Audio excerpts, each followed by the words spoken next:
President Trump announces a 90-day pause on his trade tariff plans.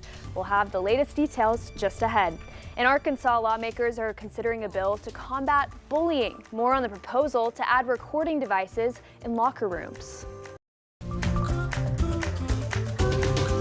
Covering news where you live. This is 5 News at noon. Well, breaking right now at noon, Fort Smith police are searching for an armed and dangerous suspect wanted after a deadly shooting that killed 2 people. Police are searching for 45-year-old Nefesh Rauch of Spiro, who's wanted on 2 charges of first-degree murder. This happened last night near the Foxfire Club on North 10th Street. Police say if you see Rauch, do not approach him. Call police if you have any information on his whereabouts. And new at noon, a Logan County murder suspect is arrested in Denton, Texas. We've learned that 29-year-old Michael Thomas Dush was arrested on March 6th. Dush is facing murder charges in connection to the death of 84-year-old William Harris. Police say a family member found Harris dead in his home on March 2nd. Police say that he died of an apparent crossbow wound, had appeared to be deceased for about a week. Police tell 5 News that Dush is also facing a murder charge in Georgia. He's currently extradited to Georgia to face those murder charges before facing the other murder charges in Arkansas. Well, thank you for joining us for your 5 News at noon. I'm Morgan Wrigley with meteorologist Stephen Elmore. And just stepped outside about an hour ago. Absolutely beautiful day today out there. Yeah, really nice out there right now. Lots of sunshine, warm for today as well. 70s and 80s already by the afternoon hours. Unfortunately, I think this is where we top out. We got that northwest wind coming in right now, but if this is where we top out, it's a pretty nice day out there. Here's a look at current temperatures out there right now. A mix of 70s, even 80s across the river valley just afternoon so far. 73 there in Bentonville, 77 in Fayetteville, 83 though there in Fort Smith, 76 in Boonville, and 80 there in Waldron, 75 in Springdale, and 80 degrees there in Alma. Again, very warm for today. Lots of sunshine once again, but that northwest wind already starting to come in across northwest Arkansas and the river valley. So this is where our daytime highs are more than likely going to end. Now, by the time we get to our Friday, going to be much cooler outside. We're starting off tomorrow morning into the 40s. Daytime highs going to be much cooler as well. Northwest Arkansas, the rest of the day today, again, temperatures topping out right around those mid 70s as we get into the end, into the afternoon. Plenty of sunshine the rest of the day, though. If you don't have any plans this evening, really not too bad to get outside. We're staying into the 70s still by the time we get to 7 p.m. Across the river valley, we're reaching up into those low 80s today. Absolutely gorgeous out there right now. Plenty of sunshine, even though we started off with some cloud coverage this morning. And talk about this evening, we'll be into those mid to upper 70s still. By the time we get late this evening, still talking about being into those upper 60s. Now again, by the time we wake up tomorrow morning, starting off into the 40s, by the time we get to the afternoon highs for our Friday will be much different as well. It's windy out there. Unfortunately, that wind is coming from the northwest. That is that cooler air filtering in across the area that we will feel for our Friday. We'll talk about it coming up. All right, thank you, Stephen. Well, stocks opened lower this morning despite President Trump's announcement of a pause on his reciprocal tariffs, except for China. As trade tensions between the U.S. and Beijing reach new levels, today, China signaled the door to talks is open. Natalie Brandt has the latest.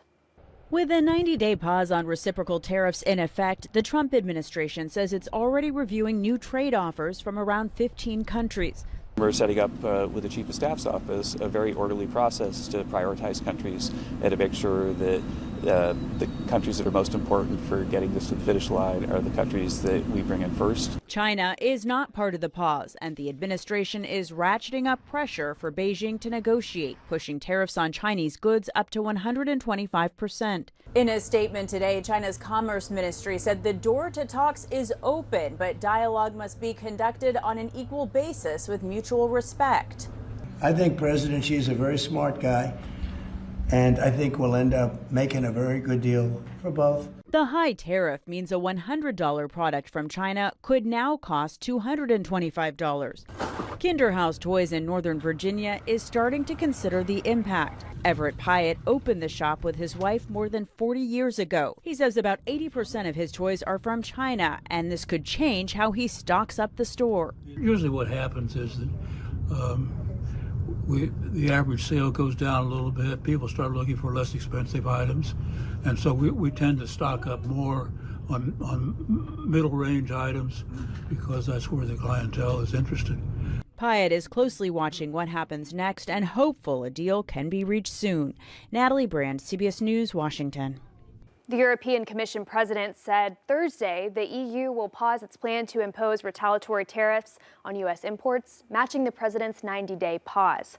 Well, former Arkansas Governor Mike Huckabee is now our country's ambassador to Israel. He was confirmed by the Senate on Wednesday and then sworn in at the Arkansas Capitol alongside his daughter, who followed in his footsteps as Arkansas's governor. Huckabee says he couldn't think of a better place for the swearing-in ceremony than the place where some of his biggest accomplishments took place.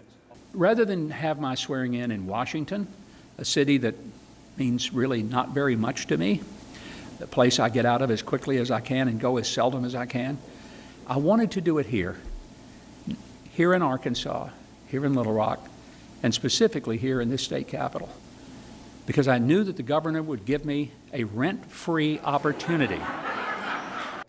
Huckabee will now represent the White House and State Department on matters relating to Israel as negotiators work to secure a ceasefire and end the country's war with Hamas.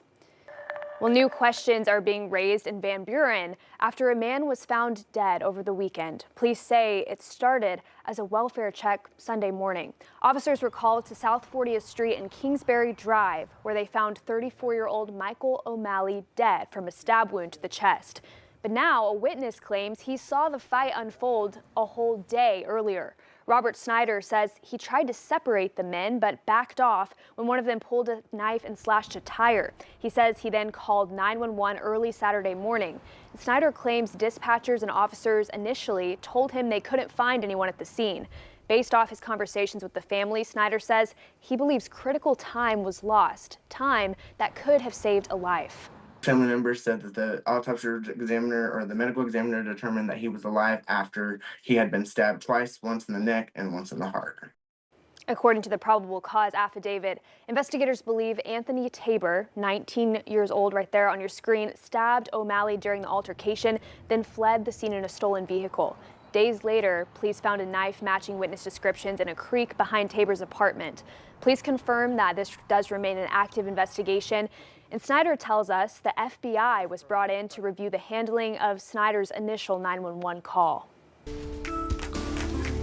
Well, after bringing awareness to alleged bullying in a school locker room, Arkansas lawmakers are now joining parents' fight to stop this from happening again. On Wednesday, State Representative Keith Brooks introduced House Bill 1866, also known as Eli's Law. He says the bill is inspired by two students who experienced that alleged abuse in their locker rooms.